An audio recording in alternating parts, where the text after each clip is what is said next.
I have this theory that aesthetics are becoming our new religion. Think about it. We're not just decorating our homes anymore, we are creating sanctuaries. We're not just dressing ourselves, we're crafting identities and creating aesthetic cores. Aesthetics are transforming into a place where you can find community and a sense of purpose that religion once offered. Or at least that's what we think. The question is this a problem? And if so, what should we do about it? For those who don't know me, my name is Cara and I make video essays on the intersection of money and media. And in this video, I want to explore the growing world of aesthetics, something I've frequently talked about on this channel and am constantly fascinated by. Because our world is increasingly dictated by visual mediums, videos, pictures, live streams. It feels like we can't escape it, and yet even more inescapable seems to be the push for aesthetics and overconsumption everywhere.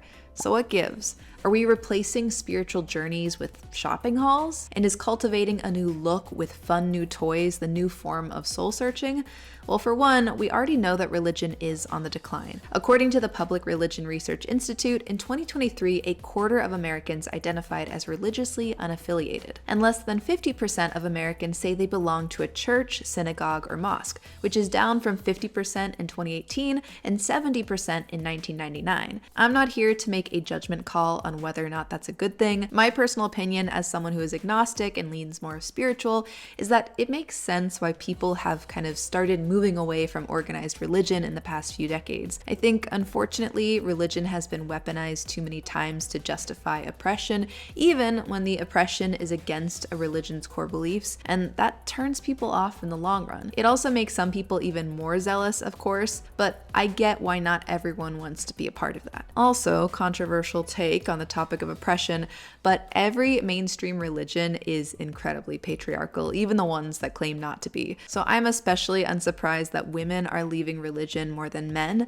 Yet, despite religion's pitfalls, there are truly a lot of fantastic benefits. And I want to stress those benefits because they are critical to understanding how aesthetics have managed to creep in as a kind of pseudo replacement. And as I'll mention later in this video, how aesthetics is probably one of the more harmless replacements that we're seeing these days. So what is great about organized religion? As The Atlantic's article, The True Cost of Church-Going Bust explains, that relationship with organized religion provided many things at once, not only a connection to the divine, but also a historical narrative of identity, a set of rituals to organize the week and year, and a community of families. Community, identity, rituals, those right there are what religion can do so well, and what I think we are craving deeply as humans. We are social creatures. We want to feel a sense of belonging, and as religious participation has declined, a gap has been left for other things to fill. That gap is hinted at in another line from the Atlantic article that really stuck out to me. The author wrote, quote, "Clearly more Americans are spending Sunday mornings on their couches, and it's affected the quality of our collective life." This quote really stuck out to me because it makes you think about what people might be doing on their Sunday mornings instead. For a lot of us, it might involve watching videos or scrolling through feeds that push ideas of aesthetics for us to internalize and showcase different trendy new products everyone seems to have. It could even be something like fan edits or lore of a celebrity or TV show that you really love, which then becomes a place where you can find community. And like I said before, these are arguably the more harmless out there of replacements for people to consume. I would much rather have some benevolent stan of a celebrity or TV show or one too many cores out there than what we see on the worst end of the spectrum. More destructive Sunday morning scrolls might involve QAnon conspiracy theories or incel forums where community is based on suspicion, hatred, and vitriol. I'm reading this book, The Quiet Damage, QAnon and the Destruction of the American Family right now, and it profiles different people who have fallen down the QAnon conspiracy hole. And one of the common things you'll see is that these people have experienced loneliness and isolation. That lack of belonging makes it that much easier for them to cling to these crazy conspiracies because at least it gives them a sense of purpose and togetherness. It's something more and more people need as we see loneliness levels spike in recent years. Not saying that we all need to cling to conspiracy theories, but obviously there is some type of void that we need to address. I'll talk more about that shortly, but first, in what ways do we see aesthetics being practiced the way religion has been?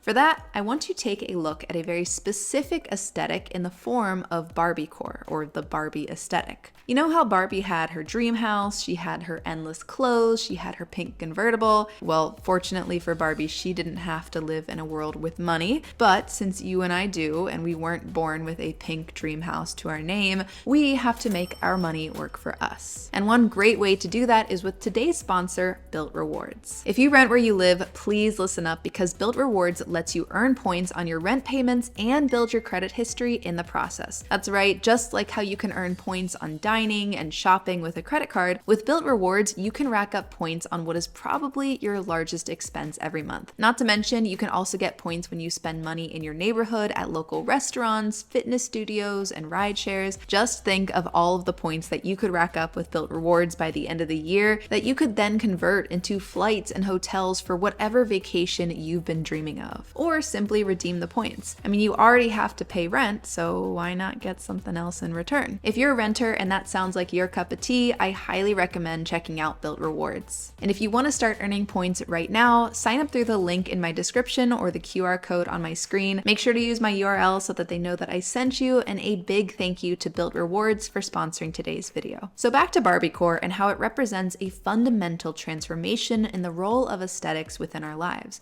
Barbiecore, or the Barbie aesthetic, is a popular type of aesthetic that exploded after the release of last year's Barbie movie. It's not just about wearing pink though. It's about embodying playful, hyper-feminine, and an idealized version of self. And even though it's an aesthetic, it provides some of the same rituals and deeper meaning that religion typically offers. I'd argue part of the barbiecore message is resilience, it's independence, it's being there for your friends and chasing your dreams. It's sisterhood. All of these things that are fantastic and that help us as individuals tap into this deeper sense of self. And just like religion, an aesthetic like barbiecore can be a tool for self-actualization. So not just showing you what you want to be perceived as, but actually helping you understand that that's who you want to be. This means figuring out your place in society. If you're into barbiecore, you might be aspiring to be optimistic and kind and self-reliant. Religion also uses aesthetics this way, to be clear, whether it's something straightforward like a pendant or scarf, or something more subtle like the Christian girl autumn aesthetic. It's nice to have other people who are sharing these visual tokens with you. You feel like you're part of something bigger than yourself, and the aesthetic is a nice reminder. That being said, barbiecore's fatal flaw is that it relies heavily on aesthetics and consumption to exist. I mean, the Barbie movie itself was one giant ad for Mattel. I loved it, no doubt, but it sure did sell a lot of merch. Just look at barbiecore. The aesthetic is basically prescribed a set of props and costumes, from hot pink shirts to baby pink dresses to bright white boots and little purses. While barbiecore might offer a sense of belonging and identity, it's still surface level. It still relies on visual language through consumption to create this sense of community. The same can be said about any aesthetics, not just Barbies. Look at people who are super into cars, like the people who spend an exorbitant amount on an army of cars and constantly hit up car shows. A community forms around it, absolutely, and that is a huge positive, but it is still wrapped up in an aesthetic and the acquisition of specific goods. I think aesthetics and consumption are used as basically a shortcut for deeper fulfillment or self-discovery. It's like it gets us part of the way there, enough to feel like we're finding ourselves and finding community, but it's not quite enough. And yet, we keep at it, even more so now that we have access to cheaper and cheaper goods, and plus, we have a more decentralized media landscape that lets us engage and find more niche aesthetic identities. So what do we need to do instead? I'm not calling for everyone to flock back to organized religion. Like I said before, I understand why people have left it over the years. I think there are a lot of outdated mindsets there.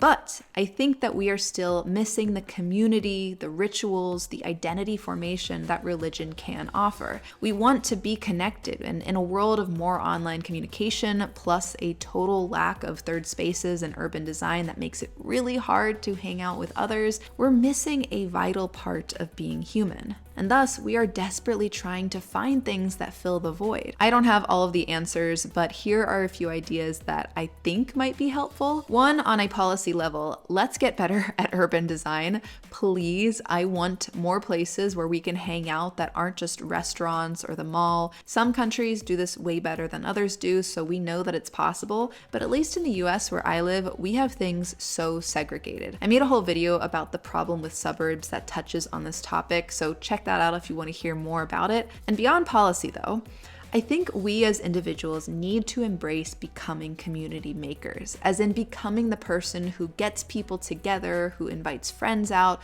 who hosts things, who brainstorm how we can support others. I think about this a lot on a friendship level because for a long time I was frustrated that I was usually the friend who reached out and organized events, but now I have come to embrace it mostly because I get it. Most people kind of suck at it, no offense. But everyone is nervous about being the one to reach out or they don't want to organize. But if I want something like a better community or better friendships, I need to put the effort in. I can't control what others do, but I can control what I do. And so I'm gonna try my best to show up for the people in my life. And you know what? It's really nice. 10 out of 10, it's a great way to start building more community. I also think that when it comes to our interests, it's good to think about consumption versus creation. I've mentioned this idea before on my channel, but consumption is usually the default we go for when it comes to our interests because it's inherently less energy to access. If you want barbiecore, go on Temu, spend a few $100s, and boom, you've got barbiecore. What's trickier, but I think way more fulfilling, is creation. What if you became a thrift flipper who made clothes in the barbiecore style? You sew and embellish and embroider, and maybe you get together every Saturday with others to do the same. And then every few months, maybe you do a fashion show with all the things you've created. You invite friends, you get snacks, and you get music, and you celebrate the work that you've done together. That is just one idea, of course, but there are a lot of ways that creation can be prioritized rather than consumption to create community. Sports, painting, theater, improv comedy, dinner clubs. Again, these types of activities require more energy to be put in, but that's also why we get more out of them. They might not be things that we can easily capture in simple aesthetics, but they're meaningful. Aesthetics are great to a certain extent. They can make us feel like we're moving toward our search for meaning and connection, but ultimately they provide only temporary satisfaction. There will always be a new aesthetic pumped out by the algorithm gods or by marketing companies or by that one influencer you follow, but I think it's worth us thinking about other ways that we can find meaning and fulfillment in our lives. Because if we do, I think we'll find ourselves happier, richer, and more at peace. But what do you guys think? Have aesthetics become our new religion, or is there something else at play? Let me know your thoughts in the comments below and what topics you want to see me cover next. I'm trying to come up with more video ideas that you guys really want to see, so please comment below. Thank you guys so much for watching. Thank you for my patrons on Patreon and those on Buy Me a Coffee. I appreciate you guys, and I will see you next time. Bye!